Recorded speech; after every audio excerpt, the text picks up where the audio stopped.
Hi, my name is Brij Karmur, and I'm here to tell you how you can give the blind a touch of vision. So mountain climbers, they sometimes take on dangerous feats. One of them is the 7-summit climb. The idea is pretty simple. What you do is you pick a mountain from each continent, usually the tallest, and you climb to the summit of all 7 mountains. Well, take a look at the adversities that you may face. The total climbing distance is 35 kilometers almost. You'll be facing temperatures that are -25 to -35 degrees Celsius constantly, winds 30 to 70 kilometers an hour, and you'll be wearing gear that's 30 to 50 pounds in weight. All of this will take you around 6 to 9 weeks per peak. So if you're like most people, you might reluctantly agree to maybe doing 1 or 2 climbs throughout your entire lifetime. But I want you to consider this. What if you were blind? Would you then consider climbing all these peaks? It may come to your surprise that a blind man has actually climbed the 7 tallest peaks of the entire world. And his name is Erik Weihenmayer. And he used what's called the Brainport technology to help him with his climb. The Brainport actually translated what he was seeing in his surroundings to vision through the tongue. So he could see with his tongue. And this is how it works. So the Brainport is a device, has 3 components. It has a camera, it has a processor, and it has an electrode patch. Now, the camera will focus on a certain part of your visual field, and it will send the input to the processor, which will then translate it into stimulation on your tongue. So you're wearing the electrode patch on your tongue, and how it's stimulated is dependent on what the camera sees. So for example, what happens when you see the letter T in front of you? As you can see in these images, the yellow square represents what the actual visual, what the camera will see. And in the bottom left-hand corner, you'll see what the electrode patch stimulation is.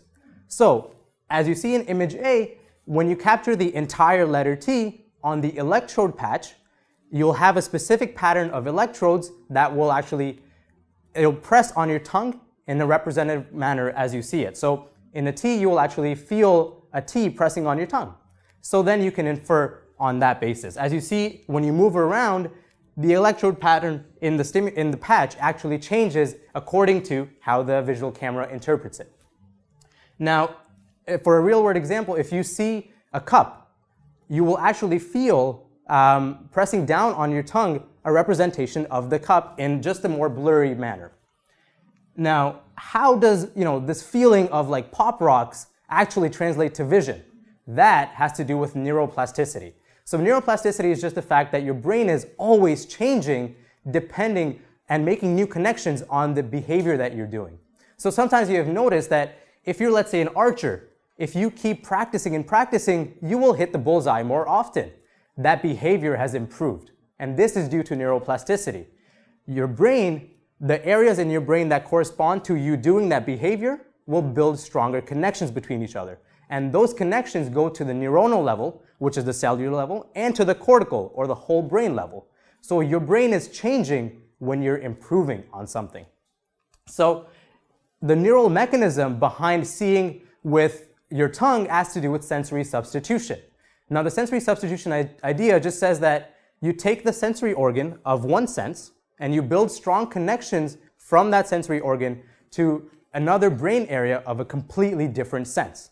So this is how the neural mechanism would go in a normal brain. The eyes act as a receiver to receive the input and then translate it to go back to the visual cortex, the area representing vision. And if you have the eyes that are damaged, what would happen is you would have no input going from the visual world to the visual cortex through the eyes. You need a different pathway.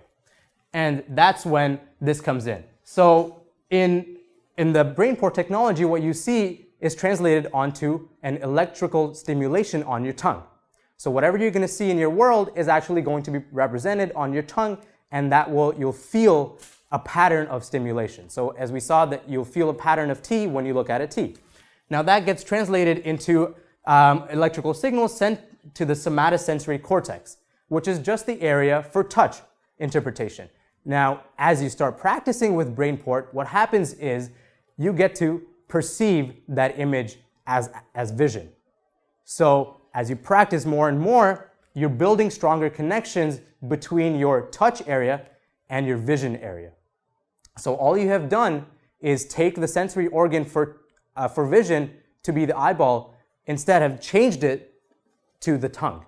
So your tongue is what will be the intermediate from the visual world all the way to the visual cortex.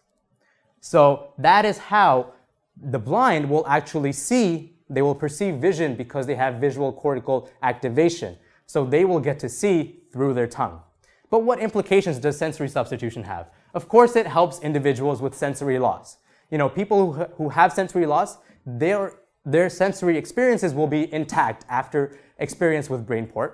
But with people who have intact senses, they will expand their sensibilities. So you will be able to have extraordinary sensory perception. Also, you can have further research in brain plasticity with sensory substitution. But if I have intact senses, how exactly am I going to use the idea of neuroplasticity? Now, you have to realize that neuroplasticity occurs with every behavior that we do. When we get better at something, that's because of neuroplasticity. Your brain is changing its wiring. Now, I want you to think, what does a mathematician and a heroin addict have in common? They're both susceptible to neuroplasticity. As a mathematician practices more math problems and gets better at them, the areas of the brain responsible for thinking and numerosity have stronger connections. So he's going to be able to do math problems faster. The heroin addict, as they abuse the drug more, they'll get more pleasure. And that behavior will have a stronger connection to the brain areas representing pleasure. So their addiction will get worse. So with its positive impacts, neuroplasticity also has its negative consequences. So what you should realize is, if you go on and in your life, if you make any lifestyle changes, think to yourself, my brain is adept to change. Your brain feeds on what you feed it. Thank you.